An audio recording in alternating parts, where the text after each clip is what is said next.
Hi everyone, Eugene Sachs here with another review from GameCritics.com.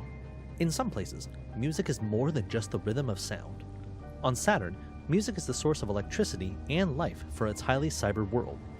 In this sci-fi setting, Bobo is an imprisoned sinner not because she committed crimes, but because she has an ability that most do not. She can sing. After an escape from confinement and a decision to rebel against the system in earnest, she'll uncover the truth about Saturn's music and a secret artifact known as the Keylocker that will set their world free.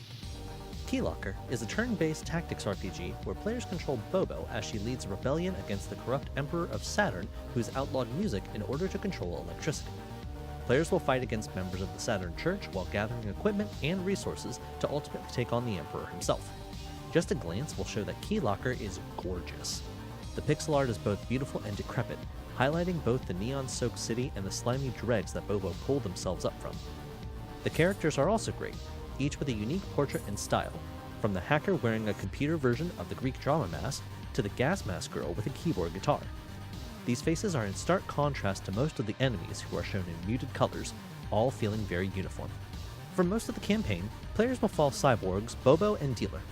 They seem a bit one-note to start, with Bobo being rebellious and wild, while Dealer is aloof and self-centered. However, they quickly evolve from tropes into much more. Dealer soon shows a softer and caring side, while Bobo learns self-sacrifice and the value of the greater good. This growth also applies to enemies as well, as their initial notes of infighting during story scenes are revealed to be varying motives that reveal themselves as players progress.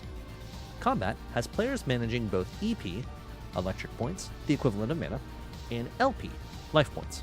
Once the LP of a character drops to 0, they are out of the fight.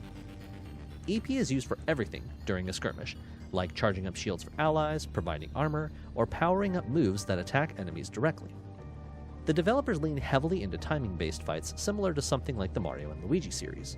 Selecting an action will trigger a prompt, and if the player hits the action command perfectly, they'll receive a bonus to the action like more damage on a hit or completely dodging enemy attacks. It seems fine on the surface, but the problem with Keylocker's combat is how frequent and unbelievably brutal it is. As players finish each enemy, a danger meter will fill.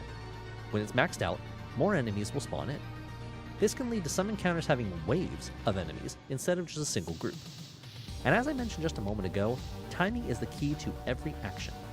If a player attacks and misses the mark, the damage they deal is significantly reduced, or they might even take damage themselves in the process. And that's just for attacking. If players miss a single button on defense, that can mean a character death, even if they're at full health. And this is on the normal difficulty. The other problem is how grind-focused the campaign is. Players need to fight to level up, but this timing-based fighting is just too dangerous, and players with imperfect rhythm might find the early parts basically impossible to crack. On the other hand, someone who can nail the timing consistently could possibly walk through most of the content with nothing to worry about. I want to like Keylocker more. The world is beautiful, the atmosphere of Cyber Saturn is great, and I have found parts of the story to be genuinely moving.